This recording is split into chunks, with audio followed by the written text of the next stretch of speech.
Alright guys, here we are, we're at the Moe McDonald's and we're about to head out to Thompsons Dam. I've got Andrew, Gary, Greg. Hi.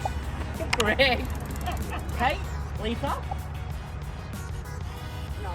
Noah, and we've got the stock Hilux, still on road tyres, the ones that you got from the factory. Yeah, and on the 17s I think.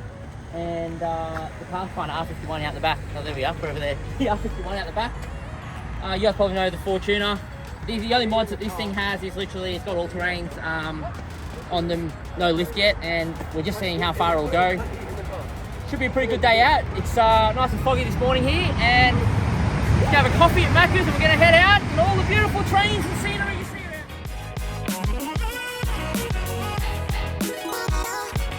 And here we are as we're approaching Thompsons Dam, and this beautiful view you have here on your left is just a sight to be seen.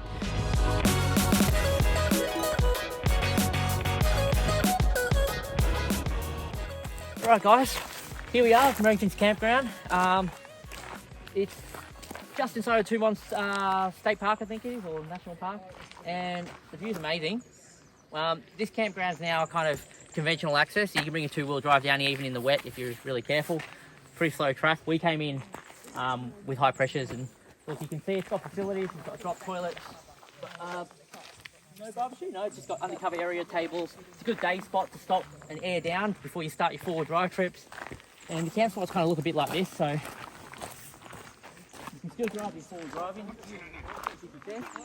You got your pre-made fireplaces, which you're supposed to use as well. So, but I used to camp here a lot, not anymore, just because I go on further where it's a bit more remote. But a lot of the campgrounds around this area are turning like this, so it's really, really good. I mean, if you've got kids and stuff, it's perfect because it just feels like a good place to enjoy time and family memories get built, don't they? Do you remember when there was nothing here, Wyatt?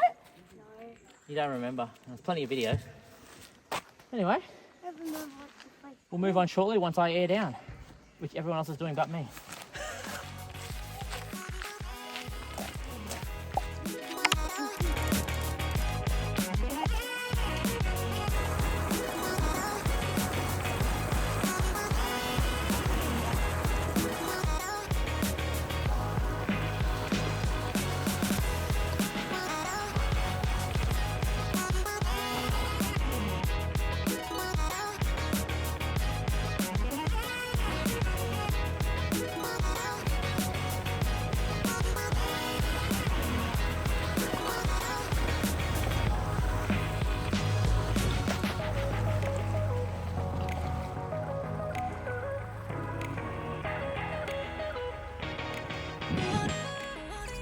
Alright guys,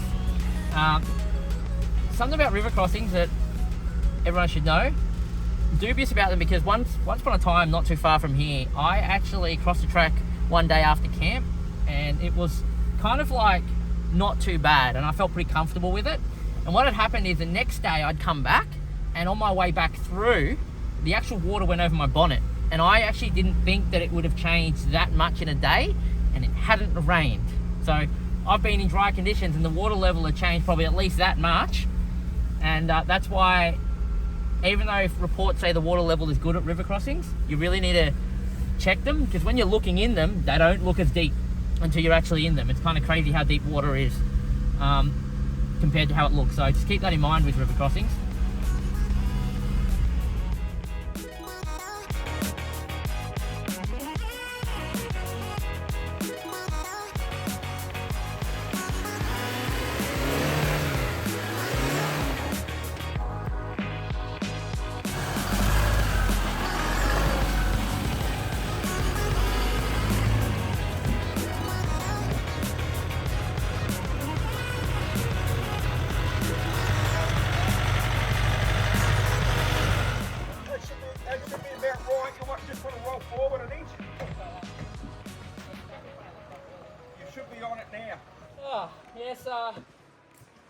They don't lie, Toyotas really suck at engineering for handbrakes, and I just don't get it. They cannot get it right.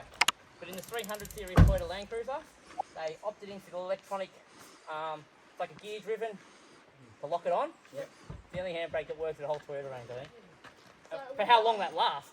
No. No, we're going back that way. I just thought you guys were a bit of a rough climb. No. she's not. No, I'm actually now considering how to get there.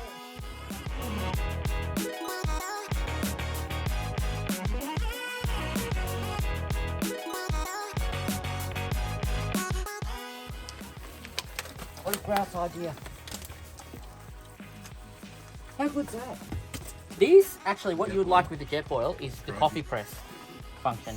You can actually get the press, and push it, and put the coffee in, and press it down, and then just pour. That's what that's good for. And the other thing with this is once you put the lid on, you can also put noodles in there if you want to drain, so built-in drain. And this is fully grabbable, even at boiling temperature to pour. Okay. This whole system cools down to touch in less than 1 minute after done boiling. That's amazing. Couldn't believe it when I got one. I don't know why I waited so long.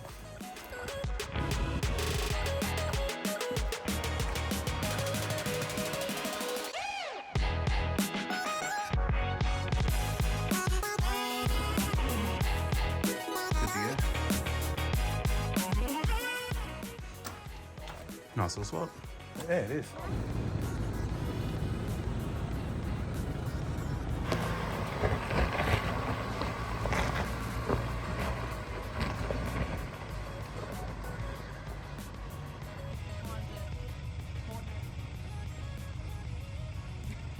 Can't even stand on it. So across to here. Yep, then cross over to here. I'll try. There is no try. Come on, Yoda. Don't start. Do not. There is no try. Make sure you're in first low.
But look at that view. He's climbed up from the bottom of that valley. Thumbs up. I'm still breathing. Yeah, that's right. And there was only the Steep, isn't it? Yes. you were still going forward, Sweaty, when your braking stopped, right? And you weren't about to fall off the side of the track, so you could have still kept it going forward at that point, all right? But you stopped, you took a breath, and you came at it again, and that was good. It's all about line picking. But I was just saying in the video, you can see the difference between a full independent Yes. versus something that has a live axle, how he was able to, just to drive up the middle. Yeah. He had no problem. So, Yeah. anyway. You know, one of the best views you'll ever see. That's awesome. It's an awesome view. Hi guys. Get out and have a look around. Jesus Christ!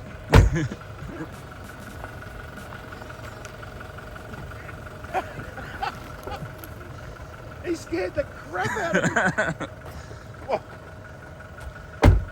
me. So you can come here and do a wide lens one from here. Well, look at the footage and see, because you'll hear the turbo kind of.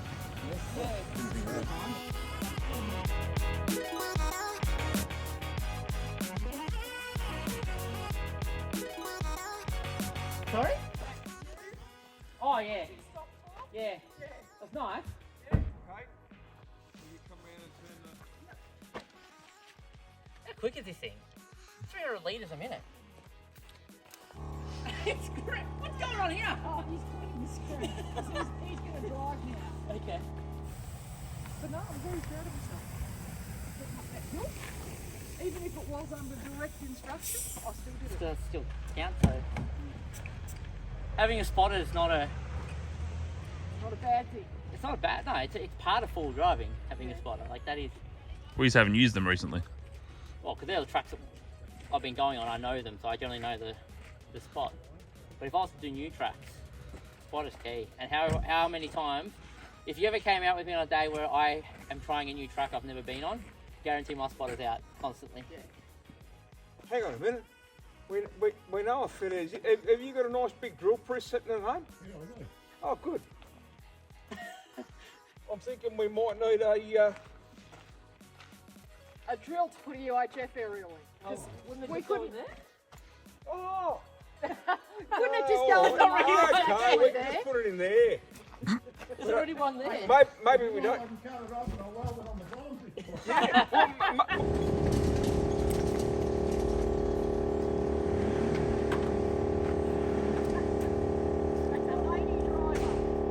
Ooh. Ooh. That don't sound healthy. No. It sounded like she bumped it into neutral. Evening, guys.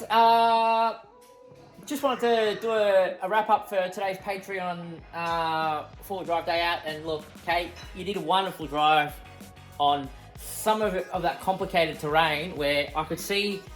First off, you wanted to do it, you just weren't sure, and when you got behind the wheel and you got a bit of direction, you absolutely smashed it. So I just want a massive congratulations, because I think you've moved to a new level in forward driving today.